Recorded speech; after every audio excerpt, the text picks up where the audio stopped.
Bonjour à toutes et à tous, nous sommes libres ensemble aujourd'hui depuis la Cité Miroir à Liège, au cœur de l'exposition World Press Photo, le lieu idéal pour revenir avec vous sur les événements qui ont marqué 2018. Et pour nous aider à prendre du recul, nous avons invité aujourd'hui Édouard Delruel, professeur de philosophie politique à l'Université de Liège, mais aussi ancien directeur adjoint du Centre pour l'égalité des chances et la lutte contre le racisme.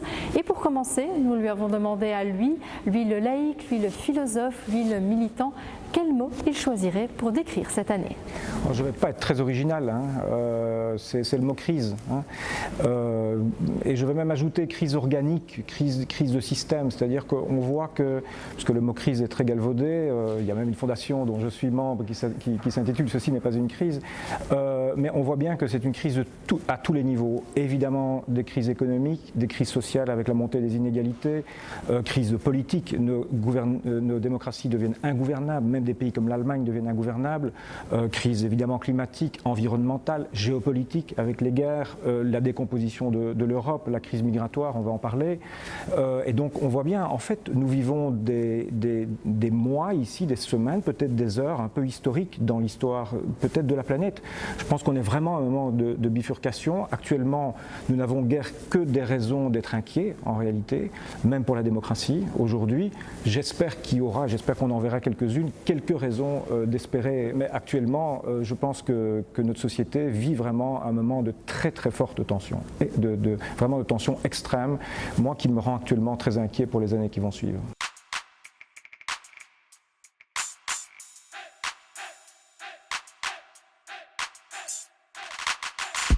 Nous ne sommes donc absolument pas favorables à une dépénalisation complète et, dès lors, à ce que certains appellent, à savoir d'en faire un droit inconditionnel de la femme.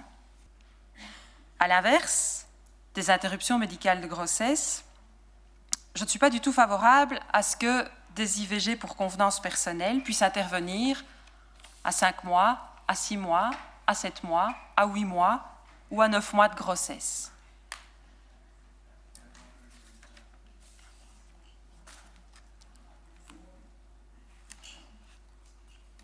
J'entends des ricanements. Cette évolution des débats, je vous le dis, elle est inquiétante. Dire que l'on permet des avortements jusqu'à 7, 8, 9 mois, c'est faux. C'est faux, c'est mensonger. On ne parle pas de convenance personnelle pour que des avortements puissent se faire après, nous, 18 semaines, et ici, après 12 semaines. Ces termes-là, ils ne sont pas utilisés par nous. Ça, c'est les termes qu'utilisait le FN. Ils ne sont pas dans nos propositions, ils ne sont pas dans nos bouches. Et puis, quelle image pour les femmes? Quelle image pour les femmes? À vous entendre, après avoir porté un enfant 8 mois, le matin, elles se décident et elles disent je vais aller le jeter. Et je vais trouver un médecin qui va m'aider à faire ça. Madame Fonck, vous prenez vraiment les femmes pour des gens immatures, pour des gens qui ont besoin d'être cadrés par des sanctions pénales? En tout cas, en ce qui nous concerne, je rappelle que l'EMR a toujours été, sur les questions éthiques, attaché à la liberté de conscience et de vote. Et donc, avant de conclure, en ce qui me concerne, et je m'exprime ici à titre personnel, je suis tout à fait prêt à aller plus loin lors d'une prochaine législature. Mais aujourd'hui, je me tiendrai à cette proposition de la majorité.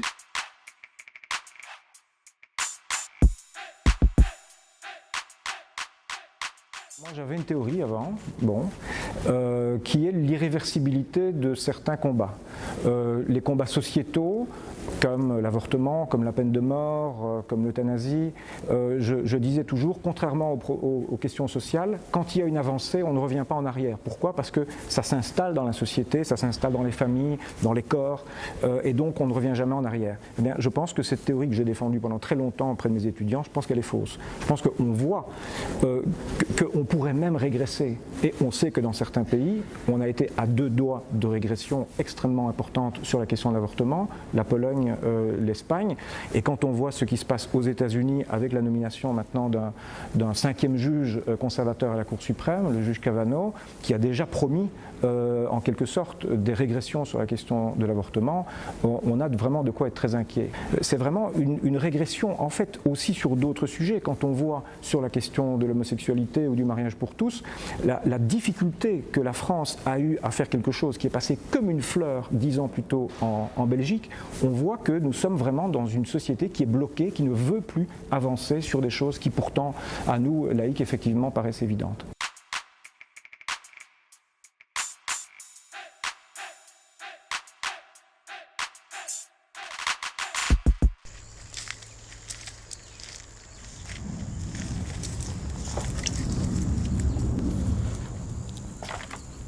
C'est vous que tu avais vu du matos, tu veux les ramasser ou quoi? Est-ce qu'on les ramasse ou quoi?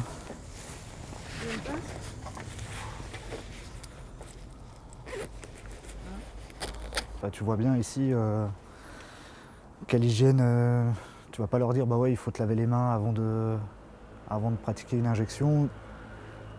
Tu peux pas ici quoi. Donc c'est plutôt leur proposer d'autres outils comme un champ stérile par exemple où voilà, ils peuvent poser tout leur matériel, peu importe l'endroit où ils se trouvent, au moins ça reste propre. En tout cas là au moins ils sont bien quelque part, protégés. Je peux pas dire que c'est bien parce que regarde dans les conditions dans lesquelles ils se trouvent, c'est pas, pour moi c'est pas bien. C'est pas bien, oui, ça peut toujours être pire, c'est clair, mais tu te verrais à leur place ici? Je pense pas. Enfin, qui se verrait ici Je peux pas dire que ça soit où on voit de l'humanité ici. C'est, tu vois, c'est déchets quoi.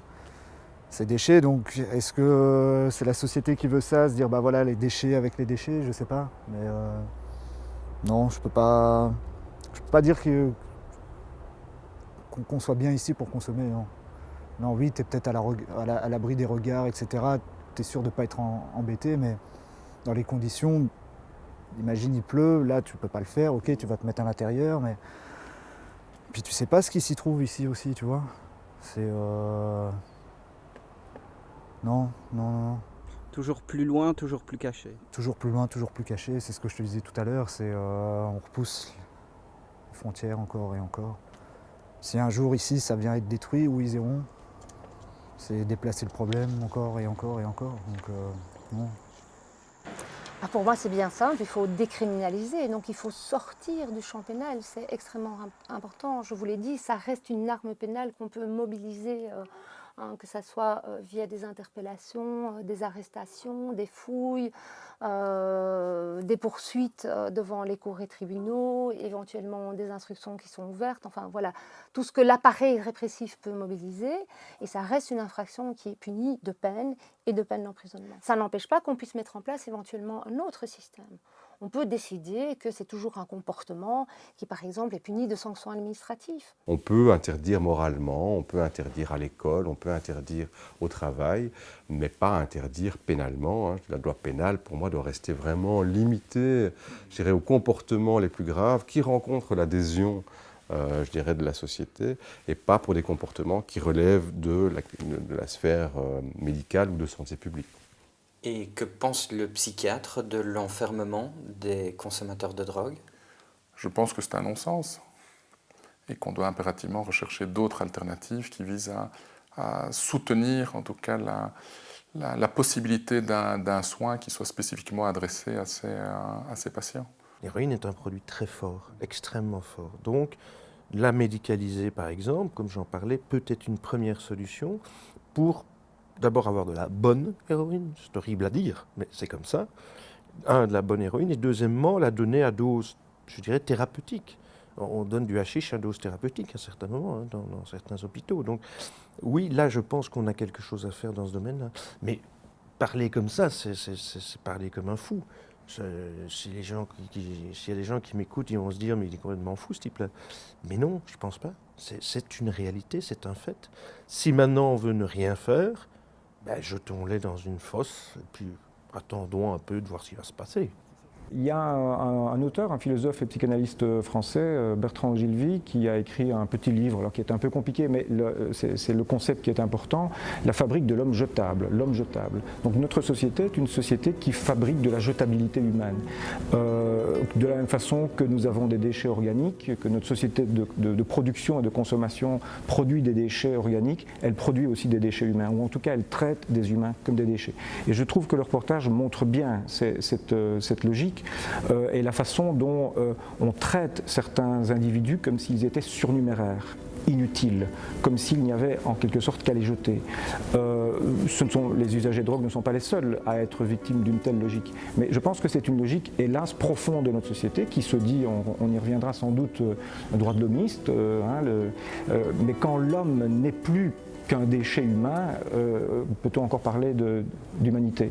La deuxième chose qui me frappe dans ce reportage, c'est en quelque sorte l'évidence rationnelle qu'une autre politique, qu'une politique répressive et de pénalisation, qu'une autre politique serait rationnellement meilleure pour tout le monde, pour les usagers de drogue eux-mêmes, mais pour nous tous, pour la société et pour nous tous. Et on se demande, le directeur de prison dit, mais voilà, je plaide pour autre chose, mais on va me traiter de fou. Donc ce qui m'interpelle beaucoup, c'est pourquoi quelque chose qui devrait être évident, c'est-à-dire une approche en termes de santé publique, en termes de problèmes de santé, pourquoi cette approche qui est évidente nous paraît complètement surréaliste, nous paraît encore complètement surréaliste.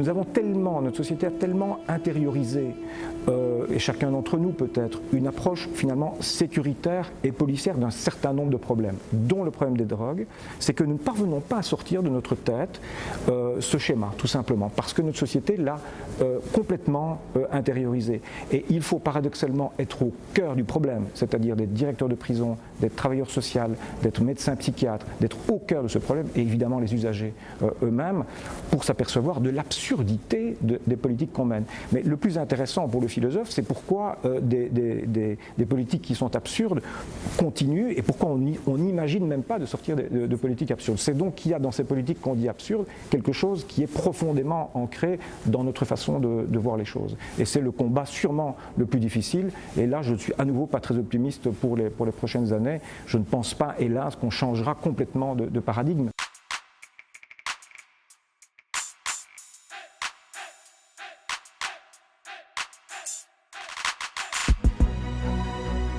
Depuis 1948, le monde a évolué. De nouveaux enjeux apparaissent, tels que les nouvelles technologies, les changements climatiques dans une société basée sur la production de biens et la consommation énergétique. Ces paramètres récents ont des répercussions parfois insoupçonnées sur les droits de l'homme.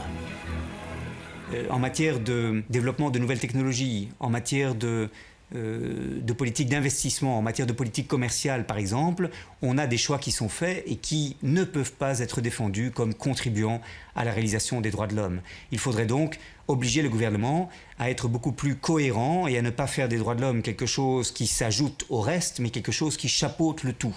Ça suppose des politiques plus intégrées qui prennent en compte les droits de l'homme dans l'ensemble des domaines où ceux-ci peuvent être affectés, y compris dans des domaines qui sont apparemment les plus éloignés des droits de l'homme en apparence pour les décideurs. Il y a beaucoup de libertés qui sont toujours valables et qui s'adaptent aux nouveaux défis dont nous parlons. Prenons le réchauffement climatique. Est-ce que nous avons affaire à des migrations climatiques, comme on me pose parfois la question? On peut le voir comme ça, mais ce que nous appelons migration climatique, ce sont des migrations économiques. Dès le moment où vous quittez votre pays parce que la terre sur laquelle vous habitez ne devient plus viable, c'est ce qu'a fait l'Homo sapiens depuis des milliers d'années, en se sédentarisant après avoir été longtemps nomade, c'est quelque part une conséquence du climat, même sur le très long terme. Donc je pense que les intuitions universalistes des fondateurs de la déclaration sont toujours pertinentes. les questions migratoires sont des questions importantes et intéressantes, mais je voudrais vraiment montrer sur 2 points qu'on est à côté de la plaque. Un, on fait comme si le problème était les migrants venant de Méditerranée, venant d'Afghanistan, de Syrie, d'Irak et de l'Est de l'Afrique, puisque c'est de là qu'ils viennent principalement. Si on prend en 2016 le pic migratoire des Afghans, des Syriens, des Irakiens, c'est vraiment le pic migratoire en 2016, c'est 6 000 personnes. Ça veut dire quoi? Comparons la Belgique à un stade de football de 10 000 places, ça fait 5 places, 5 sièges. À qui fera-t-on croire qu'il y a un danger d'envahissement pour notre état social, pour la société?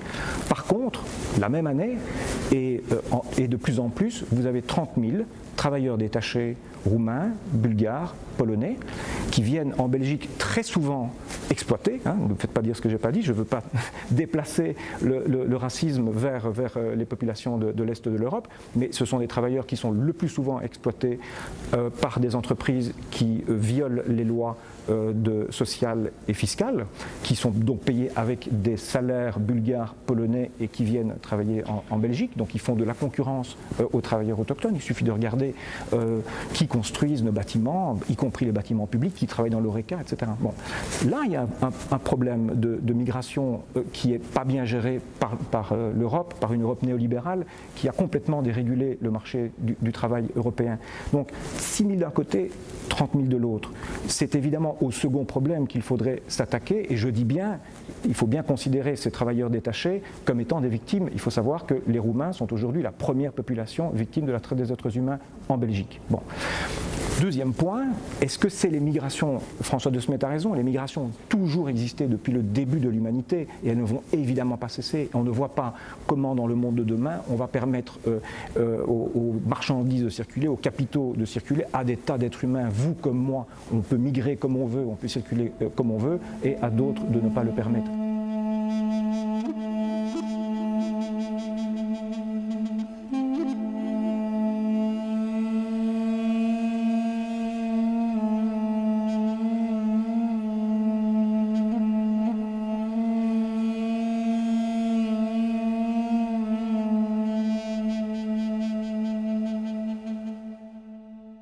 Mettons les moyens, mettons l'énergie, mettons les débats sur la question de l'intégration et pas des questions de migration. C'est comme, les questions de migration, c'est comme si on se demandait est-ce que c'est bien que le vent circule, qu'il y ait des vagues dans la mer. Ben oui, bon, c'est pas ça la question. C'est qu'est-ce qu'on fait de cela. Et nous avons besoin de cette migration et une intégration qui serait réussie, dans laquelle on investirait, on considérait ça comme un investissement et non pas comme un coût. C'est évidemment quelque chose qui peut être parfaitement positif pour notre société.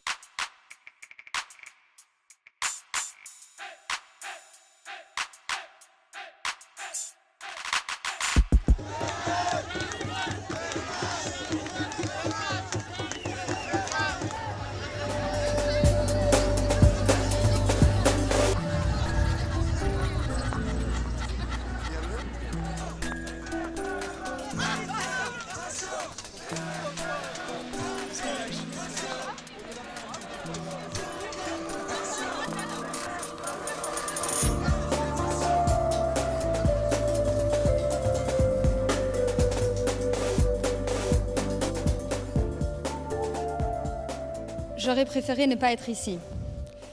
J'aurais préféré ne pas devoir prendre la parole au nom de dizaines de milliers de citoyens engagés, mobilisés, solidaires. J'aurais préféré que ce mouvement n'existe pas. J'aurais préféré que les raisons pour lesquelles nous sommes ici aujourd'hui n'aient jamais existé.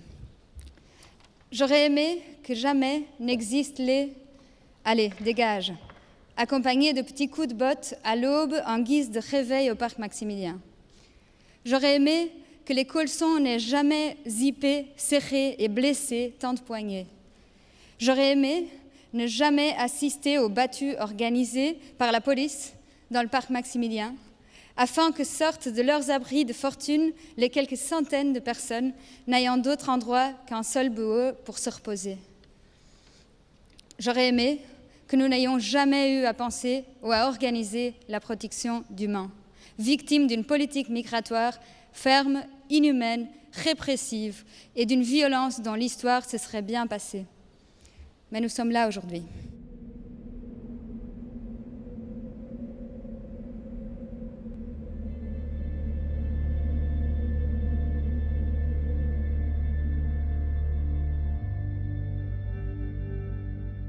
Oui, c'est un mouvement de solidarité, humanitaire et de solidarité, c'est plus que ça. Hein. C'est un vrai mouvement citoyen, c'est un vrai mouvement politique, pas politique politicienne, c'est pas ça l'enjeu, et d'ailleurs je pense que ce sera de moins en moins ça l'enjeu fondamental.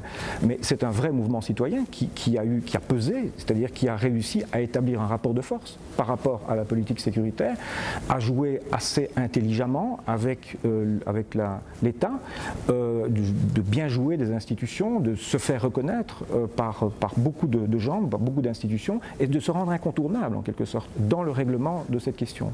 Et donc je trouve cette plateforme citoyenne d'une maturité politique, d'une intelligence politique et citoyenne tout à fait remarquable. Donc pour moi c'est beaucoup plus qu'un élan de solidarité qui viendrait du cœur, il y a une véritable intelligence politique dans ce mouvement, et si nous avons quelques raisons d'être un petit peu optimistes, de voir quand même qu'il y a de la renaissance ou des renaissants, comme on dit parfois, ils sont sûrement là, incontestablement. La démocratie ne fonctionne que comme ça. Hein. Les droits ne sont jamais donnés, ils ne sont jamais acquis, ils sont toujours conquis, ce sont toujours des mobilisations depuis 1789, que ce soit les femmes, les populations colonisées et autres, les migrants, tout ce qu'on veut, ça vient toujours de mobilisations citoyennes qui à un moment donné trouvent des traductions politiques. Et donc là on est sur cette question où le politique ne sait pas trop quoi faire, il est essentiel, absolument essentiel, que les citoyens s'en emparent et fassent des propositions, et surtout qu'on n'entende pas uniquement le discours hyper identitaire et sécuritaire que nous avons entendu. Ça aussi c'est très très important, c'est d'avoir entendu autre chose que monsieur Franken.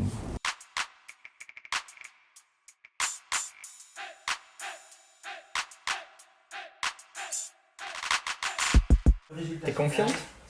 Bah oui et non. J'ai surtout peur. J'ai peur de rater. Et j'ai aussi peur que les questions d'examen, enfin, du CE1D soient dures. Peur de rater? Oui. En même temps, c'est pas grave de rater. Bah si, quand même. Pourquoi? Parce qu'il faut réussir. Il faut réussir quand même.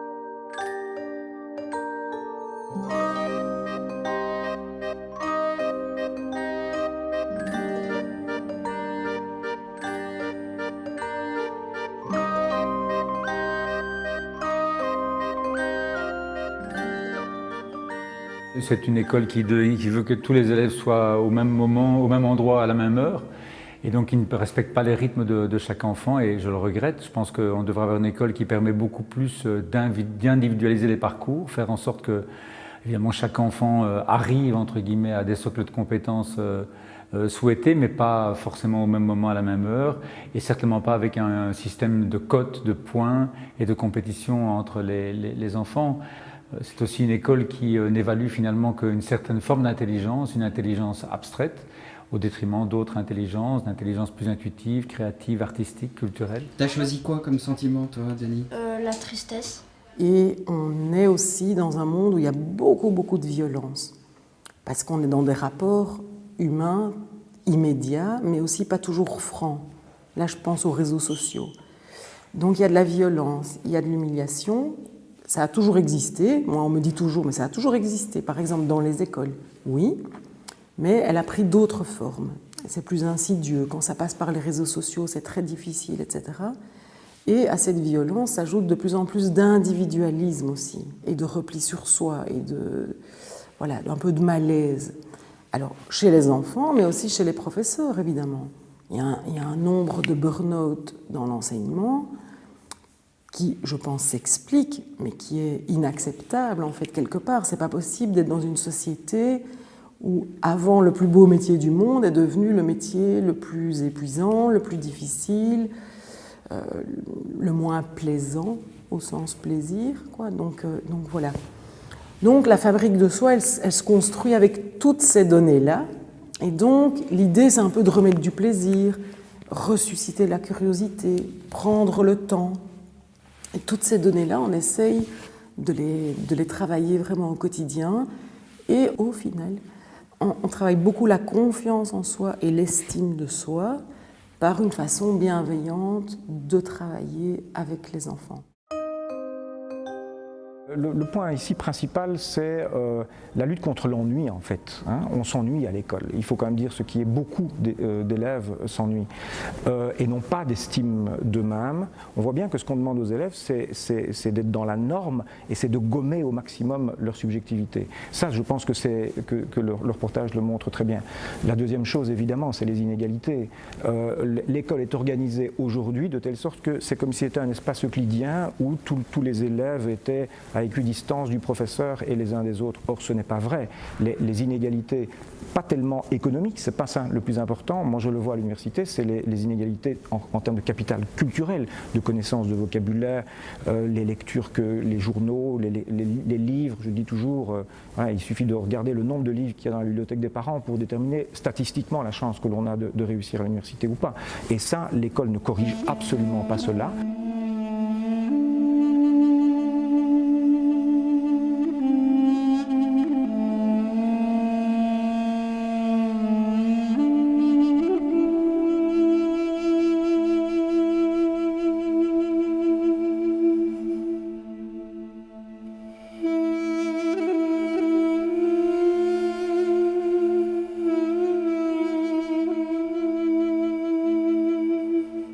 L'émission avec l'énumération des crises. On voit bien que c'est une crise systémique, organique, multidimensionnelle.